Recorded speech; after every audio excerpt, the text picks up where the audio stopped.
David. That's me. That's you at the Art Club in Cologne.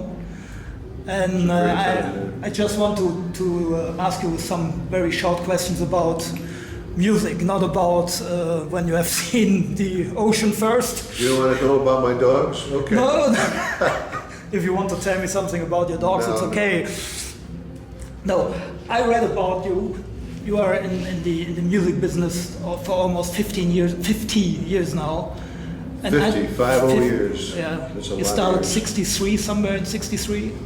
Yeah, right after high school. Yeah. And for me, it's interesting. There's a complete change in the complete music business in the last 50 years. What is the most important change for you? Well, Positive, negative, doesn't matter. The first negative change was when people decided that music should be free. Yeah. So if music is free, who pays me? I create the music. I've spent hours learning how to play, write the songs, we make the records. It takes time, it takes effort, it takes money. Yeah, for sure. But if music is free, So that was rough, but I think we're about to come out of that. There's different outlets, not Spotify, not Pandora, but other outlets that actually they give you like a thousandth of a cent. Yeah. It's like very, very small royalty. But other outlets like iTunes and Amazon and my own website, KalDavid.com. I sell music on my website. I saw it. You sell it by yourself. You produce it by yourself. You sell it by yourself. Well, the music we produce it different ways. Sometimes it's like now we're making this record with Martin, with all these wonderful musicians that played tonight, and that's a thrill, really. This other one, this little remaster of that CD, we've had that bouncing around for over 20 years, and we just remastered it, and it sounds great. But the new CD will be out in the fall, like September or so. Okay. But the others that are on my site were produced by different guys, and they cost money. Yeah. So we sell them for money, and sure. it all works out. Is there anything positive you can see about the change in the last 50 years? Are there any opportunities you didn't have at the beginning of your career?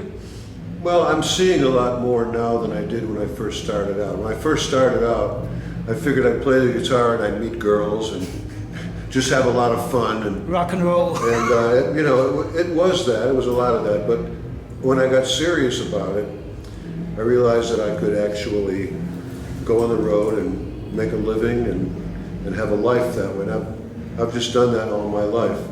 But I see a lot of young people who are starting out, who are, wonderful players, wonderful singers, wonderful writers and creators of music. And that gives me hope. Okay. Because I was thinking, it's all going away.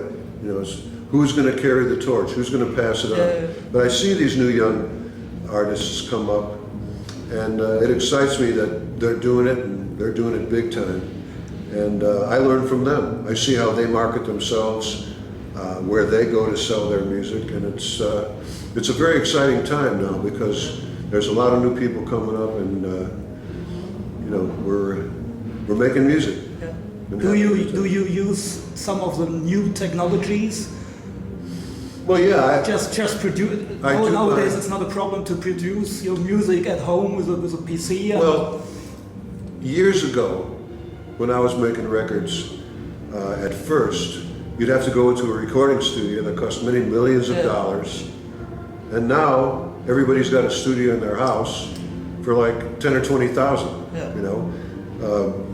YouTube? In the computer world, of what do you call it, Pro Tools, and other programs on the computer. I use a little program I have a little demo studio. It's not really a studio, it's a room with a computer and a microphone, and I plug my instruments in it. So it's more to capture some ideas, not to produce for songwriting. you know, for making demos, and I can make pretty decent demos. Okay. I can't record drums in there, but I buy drum loops of all things, and I'm able to make some pretty nice demos, which I can then play for the musicians when we go in to actually record. So they can see the idea behind your. What I'm thinking about. Yeah. Okay. Now I met these guys that play with Martin, the Saturday Night All-Stars. And, you know, Martin said to me, well, I've got a young bass player, but he's got an old soul. I didn't really know what to expect. And I come down and he's playing, I consider him like the best, he's like the best guys in LA. He's like a wonderful player, you know, really good, like a New York bass player, really nice. The keyboard player, I think he's under 30. Yeah. He's in his 20s. So I tell him, well, we're going to do Starting All Over by Mel and Tim. He goes, starting all over again. I said, how do you know this? You're 30 years old. How do you know this? He says, I've got 2 albums by Mel and Tim. I've got 1. So here's a guy who's almost 30 who has a complete, he's done his research, he's done his homework, and he knows all about the genre that I hold near and dear. He knows about R&B. He's very deep into that genre. And he doesn't get to play it a lot, but he's playing with me and we're just having a great time. So I'm playing with these young guys with old souls, and you know, they play with Martin. Martin is a great organ player, you know. Yeah, it was great fun tonight, I heard it. Oh man, he's killer. And then playing with these horns, man, fantastic. What a band. And we got in trouble for a drummer, and Martin called Dirk Brandt, who was kind of a rock star here in Germany, but he did a tour with me a couple of years ago, and I was really glad that he was able to do these gigs. Tonight we're doing 3 next week when I get back from my vacation, and it's wonderful to play with Dirk one more time. He's a great drummer. So I'm living the dream. Yeah, that's cool. Just another question. You are married to Lauri? Lauri is my wife. We've been singing together for 38 years. For 38 years? Yeah. Is there any difference for you between singing or working with your own wife or with some stranger? Well, there are people doing duet records who are not really acquainted, or maybe they've just met, or maybe they even met a few times. They can't possibly have a relationship like Lauri and I have had, singing together for 38 years. Now, I noticed when we first started singing together, we didn't really rehearse, we just started singing, and we harmonized right like that. And we had, our vibratos were pretty matched. Well, now we're older, and our vibratos are maturing. But I noticed that we still have the same vibrato, but it's a little bit slower. It's a little bit more mature. And so I enjoy singing with her now. Working together, writing together, producing music together. We're together 24 hours a day. So our 38 years together is like, you know, 100, you know, for most people. But we have a very strong relationship. We love each other very much, and so it's really a pleasure to work with her. And she's very talented, and what she did on this record that we're working on now. And she's a good partner in the real life, not on stage. She's really my real life partner. Yeah. You know? Okay. So perfect. And we are working on an album right now that we've been talking about doing for 38 years. Since we got together, we said, well, maybe one day we'll do a duet record of all soul tunes of our favorite R&B songs, Memphis style, with horns and the great band, and here we are, we're doing it. Cool. Last question. Yes. You play your Firebird since 69? What is the special thing about a Firebird? What makes it so special for you? Well, for me, it's a very special instrument for 3 reasons. Reason number 1, it was the first guitar designed with a neck through the body.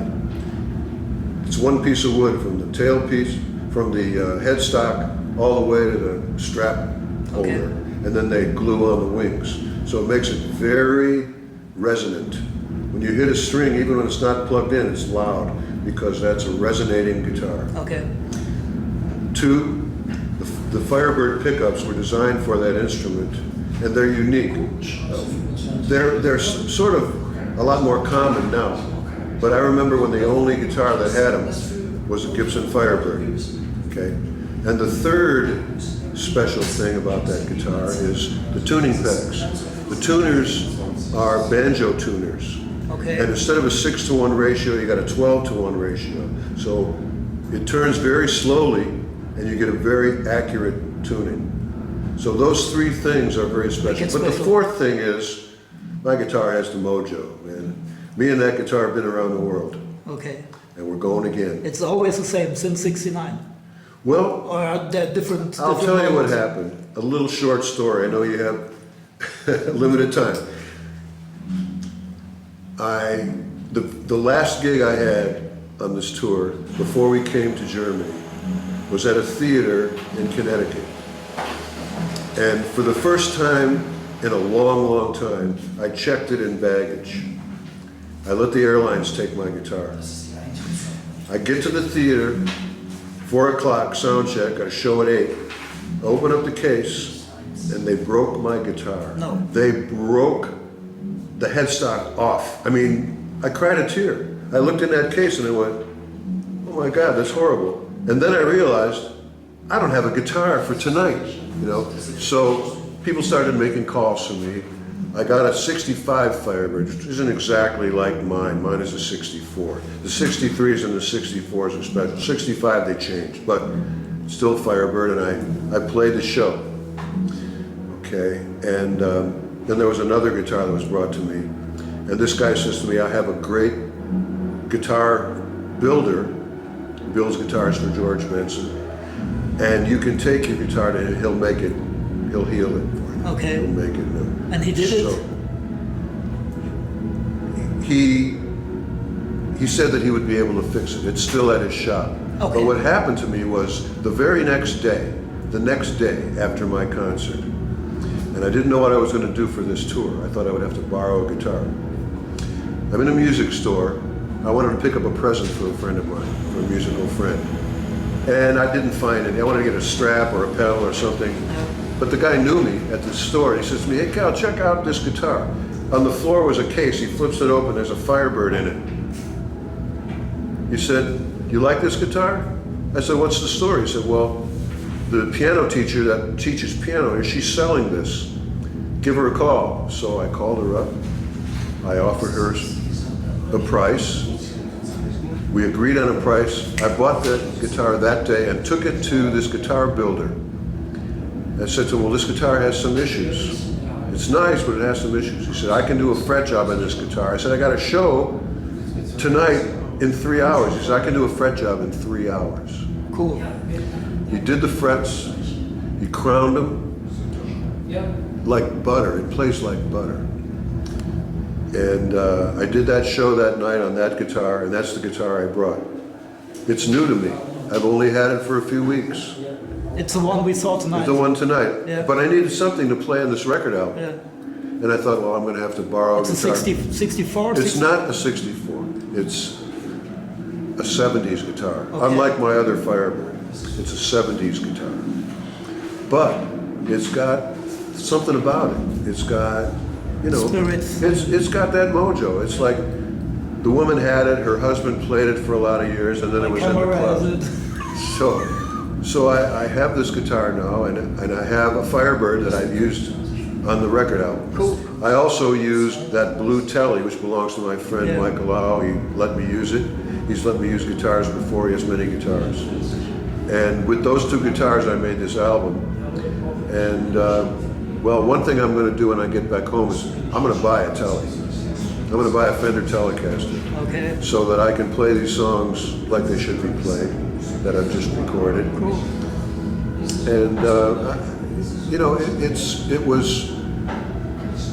was meant to be with that guitar, Yeah. because this store I went into, they never have instruments like that. They have new little Japanese Fenders, and and you know, inexpensive guitars, and one Firebird it was there one day. Yeah. It was only there one day. If I didn't go that day, That was good luck. it was not only was good luck, it was divine providence. It was meant to be. Cool. It was synchronicity. So that guitar is now mine in my collection. So if the other one could be repaired, you have two babies. The other one will be repaired. First, this builder said to me, "I'll make you a new headstock, just like this headstock, and it'll be good as new." But I didn't want a new headstock. But okay, he'll repair it. And then I called him up the other day. He's had it for a couple of weeks now. I said, "How's things looking with my Firebird?" He says, "Well, I've decided to not build you a new headstock. I'm going to build a piece that we can graft onto your existing neck and then graft the headstock onto it. And then I'll have my original headstock with the original serial number, and away we go." So I actually have to go back to New England to play a concert in September. The reason I was calling him was to see if he'll hold on to my instrument until I'm back there, instead of shipping it to me. Yeah. Then I have to have him ship it to me, then I have to bring it back. I have this other Firebird now, so hold on to that guitar, and I'll pick it up in September. So he agreed to do that, and he said, "It's going to be great, Cal. Trust me." And judging from what I've seen for the guitars he built two guitars for George Benson recently. Yeah. But the fret job that he did for me was amazing. Was amazing. I mean, that guitar plays great. So there we go. That's my story of Firebirds. I keep my fingers crossed for the original one. I think it's going to be very special again. Okay. It's the greatest guitar that I've ever owned, and I made every mark on it, and it's got a lot of marks on it. I didn't expect it to break though. But as you can see from my guitar pick, I'm the Firebird guy. You know, I have a Firebird on my picks with my name in it. It's my logo. I'll hold it up for the. Yeah. Okay. That's me, Kal David, the Firebird Cool. guy. So I know Johnny Winter had one, but believe it or not, I was playing my Firebird before I ever heard of Johnny Winter. So Cool. God bless him on his journey to heaven. Yeah. Yeah. Kal. So that's what I know. Thank you very much. I thank you for answering some questions for me. And all you guitar players, keep on spanking the plank. Yeah. Thank you, Kal.